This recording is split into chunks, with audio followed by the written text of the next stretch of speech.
Hello everybody, this is Bench85. Welcome back to another episode of You Play KSP Reboot. And we are trying to resend this moon base to the moon. You can see we got the wings on the bottom and everything. Hopefully will go right this time. Nice shadow on the back there. Yeah, this is basically an exact same copy of this rocket plus the fins on the bottom, just to kind of keep things going. And my goal here is to go up vertically as much as possible. Can't tell this is sped up quite a bit, just because it is a long mission and a long trip. Well, I guess not real long in relative time scale. I mean, you do have the other two probes that we have going. One's going to Moho and one's going to Eve. So it's going to take some time for those to get there.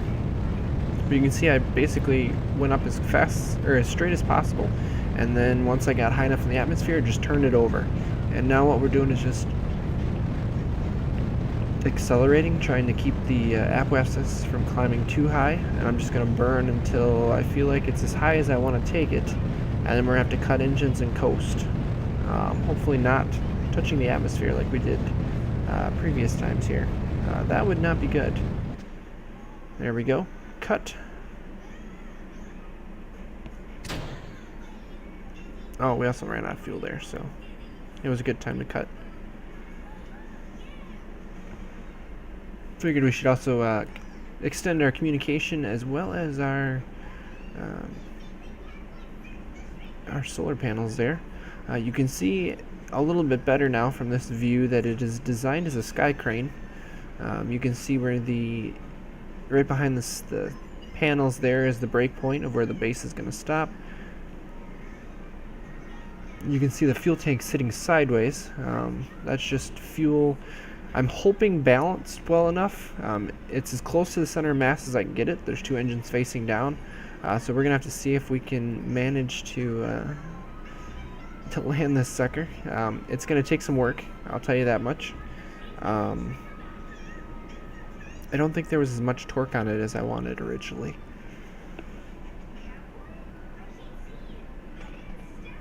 But as of right now, you can see here our periapsis is starting to come up. Just going to come out of the atmosphere here. The camera turns, and we are now in a actual orbit, and just kind of run up a little bit. So time to plan ahead here, and looking at it actually, where we need to be here for the maneuver, we are actually extremely close to where we need to burn, where the actual spacecraft is right now.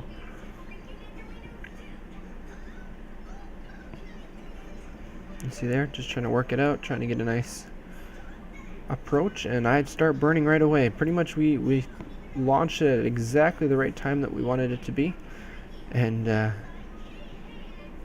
it's amazing how precise that was. And you can see actually the moon is just coming over the horizon, which is your telltale method of getting to the moon generally, if you don't want to use maneuver nodes.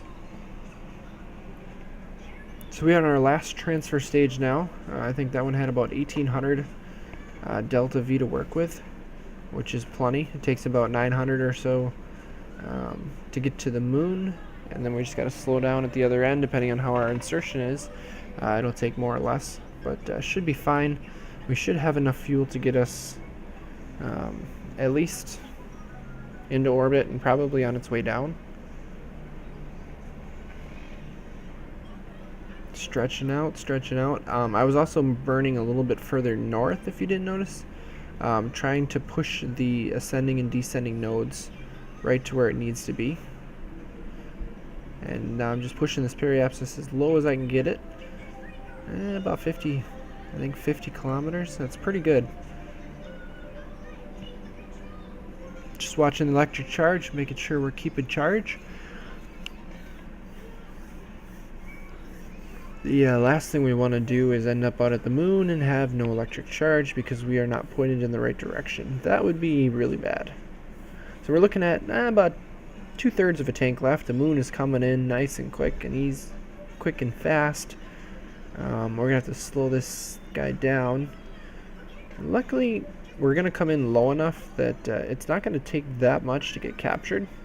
Most of the work's gonna be just getting the orbit down because we are in a low orbit, which means we're in a high energy orbit.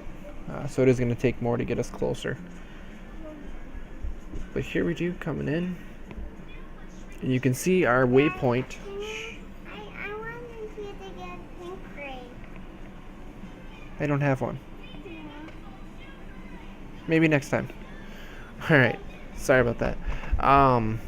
We have our waypoint there that we need to hit, so we're bringing it down. We're in an orbit. I'm watching this. What I did there is try to set a maneuver node basically right where it crosses the elliptical pretty much. You can see the line of the orbit. It was just kind of a way for me to see about time-wise where it needs to be. You can see here I'm shifting the orbit until the orbit line crosses our waypoint, which is right about there. That way we'll fly over where we want to go. And that waypoint is, I set it based on coordinates. It's about where we need to be. There's two of them side by side. I wasn't 100% on it. Maybe I can get a green ray for you. And I'm more like a blue one. Okay. Not like a red one. She's excited about her lightsaber that we got from Subway as our toy tonight. So that's what she's going on about. So I set up a new maneuver node. Basically, we're going to drop our orbital speed down low enough so that we're going to land. And I was getting worried here that we weren't going to have connection because we had lost connection around the backside of the moon. But it seems to be working okay. Now you notice my orbit projection is actually beyond the waypoint, and that's because as we're coming across we want to slow it down. So we're going to be burning for that horizontal speed, trying to knock it down as we go over the top. So as we're coming up on where we need to be, that's where we're going to slow down, and then our orbit's obviously going to change then. So I enabled navigation. I wasn't sure exactly how that was going to work. I also wanted to bring up here the curb net, which is the mapping information that we had gotten previously from our scanning satellite.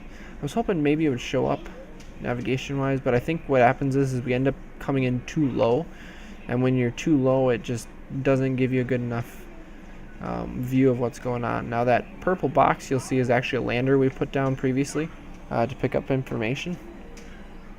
And this lab has no science instruments of any sort on it. It's designed as a base platform that we're going to use in future missions here. Most likely get rovers and stuff involved, get some astronauts up here. It's also a place for us to shoot for. So here's where it starts to get fun. We're coming in for a landing. We're coming in quite quick, and I'm trying to judge it. I realize the curb net access is not helping me whatsoever. And I'm looking and I'm like, ooh, there's a good spot right here. We're coming in. We gotta go a little bit further. So I start pointing it down, trying to get my vertical speed continuing. I don't want to drop too much horizontal yet because we need to keep moving. Trying to decide where do we set down? Where's going to be a good place? Looks like just after that crater is where we want to be. And like I said, those waypoints are just a guess. So I released that secondary stage. I changed where I'm controlling from. I put that probe up there on purpose. And this is where I start to realize that this thing has horrible handling. It has almost very little torque to work with, so it's rolling on itself very quickly. It just can't hold. And I'm just kind of glancing around. Where do I need to be? Spinning it around. And lo and behold, I'm going to end up landing in a spot that I could not believe I pulled off. So as it starts to set down here, I will go back to old me to cue you in on what actually happened here. Alright guys, I'm bringing you back. I just landed this thing.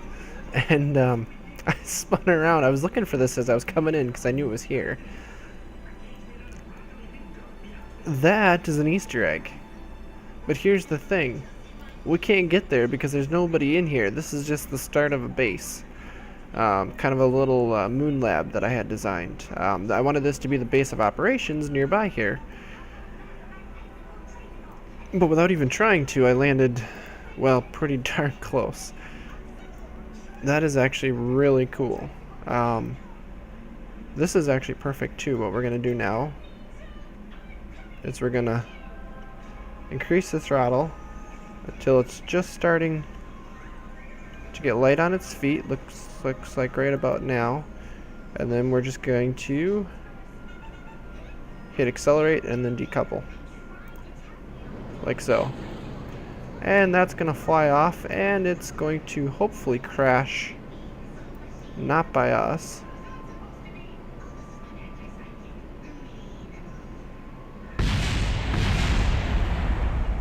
Oh! The fuel tank survived. I thought about accelerating it faster than that, but I didn't. So yeah, this has got a science bay here, which I should be able to deploy. This guy... Yeah, we can do all the things that we need to do here. We can turn the lights on.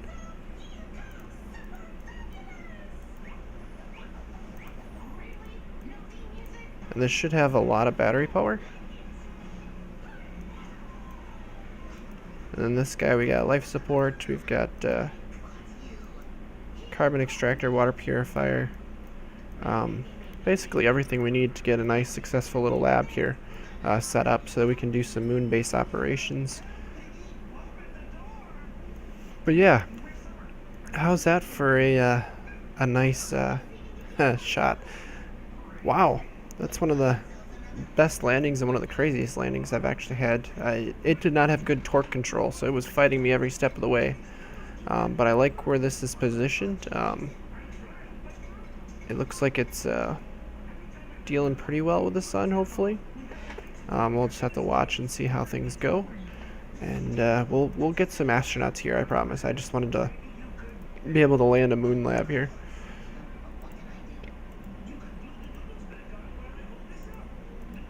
Just because. I thought it would be cool to have a lab waiting here for some crew. If we want to. So, wow. Alright, let's move on to something else. And that something else is actually going to be our MOHO Explorer probe that we sent, second probe we sent to MOHO. If you remember, we have a maneuver node here that we had set to make sure that we get our intercept. It was a slow burn. I think it was like a 2.5-3 minute burn is what it ended up being.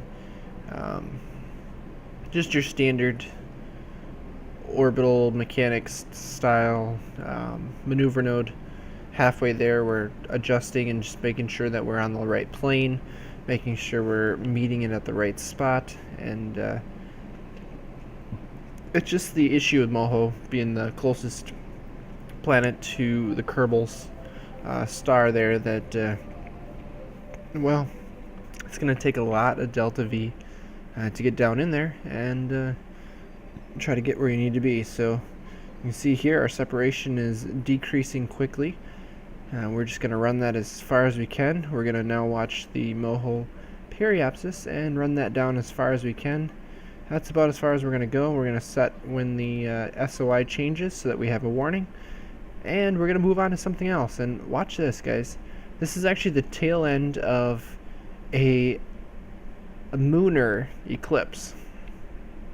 Because the moon is on the exact plane, 0% or 0 degrees, as well as the rotation of Kerbin, and everything lines up even with the Kerbal sun, that it's very often actually that you end up seeing lunar eclipses like that. It's the first time I've caught one on the launch pad, because I was looking around and I'm like, all of the sky doesn't look right. It looks really dark, and then I look up, oh yeah, we're in an eclipse. And actually, if I turn back to the east, you might have seen it for a little bit here, and we'll see it as we turn over. You'll actually still see the shadow that is over Kerbin. I actually didn't know that you could see that. This is the space station launch, the core that we were planning on launching before. Very similar launch to how we launched the moon base. Going up as high and as quickly as we can straight up, and then kicking over when the atmosphere isn't going to bother us too much. This one, though, we're going to take the apoapsis up to 250 kilometers there. You see the clouds, how dark they are over there? That's where the lunar eclipse shadow is actually. Very cool feature. I did not know that it showed it. So we're going to run our apoapsis up to 250, and then we're going to coast up. And let's see here. Yeah, spin this up, because I have had issues on a previous launch that I actually didn't show you guys because there was multiple failures on this launch. This is the third or fourth time I've actually launched this core, where the shell somehow came down and ended up breaking off the front half of our space station. It was not a good thing. So we're up close to apoapsis, so we're gonna fire the engines once more and try to run the periapsis up now. And I'm trying to hold that apoapsis up as close as I can to where it needs to be. I was having some really weird issues with like ghost and phantom forces. You see that thing floated off at a really weird angle, and as soon as I shut the engine down, this thing was rotating all over the place. I actually don't know what it's doing right now. Having issues with the control.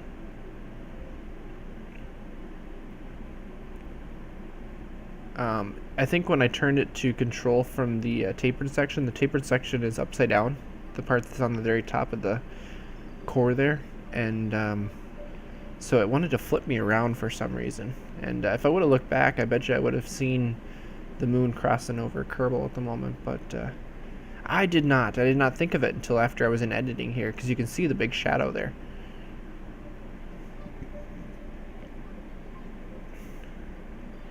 And unfortunately, we're going to head back into the night side here. I always hate doing maneuvers on the night side, but there's not much I can do about it. The only solar panels I have are on that launch stage, I realized. I don't have any solar panels on the main core, which means once we get the boost section, you know, the upper stage off of here, I'm not going to have any power generation, so this space station is actually going to go dead in the water. It's at least good that we don't have any Kerbals on board. I purposely launched it this way. This is just the central core. It's got the life support minus the electrical, apparently, and that's something we're going to have to add on, obviously.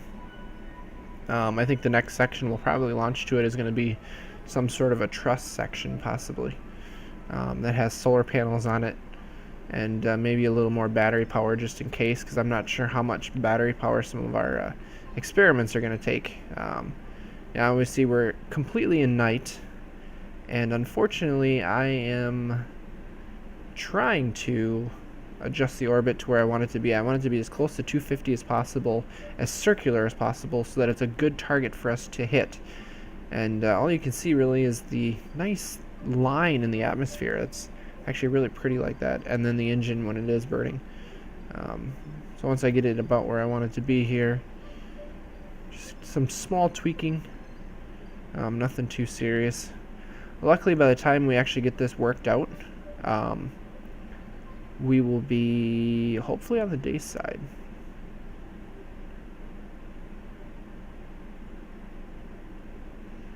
Hopefully. I'm trying to think of all the things we want to put on this space station. So we're going to want to be able to have habitation. This is some of the habitation area here. I said we're going to need a truss section with the solar panels on it, and then we're going to need the science information. I want to put the science lab that comes with the space station science mod that I have. And we're gonna have to put up some of the bigger, like the zoology lab and the. I can go through it once we get all these sections up there. It's going to be interesting. We'll be able to run a lot of equipment off of it and hopefully get a lot of science out of it. There we go. Now we're on the daytime side here. And of course my navigation is going to be screwed up at some point here, because why wouldn't it be? And I'm trying to find where I'm getting electric charge, because I do not have any electric charge on here. And I realize my panels are now hidden again, and I'm going to have to turn back. And let me tell you, this thing without any RCS on it turns like a pig. It took forever to try to turn this thing, and then you would always run it past. That's why lots of times I was steering it with the engine running, but at this point I don't want to run the engine at all. That would be a definite detriment to what I'm trying to do here. And I just turn it far enough. There we go, we're starting to charge again. Runtime forward, charge up the batteries on the TKS main body and the taper. Now, those space station parts, the gray parts that I have there, with the taper and stuff on it, those are all from a mod. What is it called? It's a space station mod. I should really know this. Cosmos, that's what it is. It's more of a Russian style one, but it has some really neat solar panels and some really neat pieces for station building. It's always been one of my favorites. And here's where my navigation is all messed up. I started thinking, well, I'm going the right way, I'm going the wrong way, I don't know which way I'm going. I need to decelerate. And so I'm like, well, I need to go this way. And then I realized, nope, that's accelerating. Things are backwards. This is not good. Set control. There we go. Now we got the correct markers. And I think what it was saving the marker from the previous spacecraft for some reason.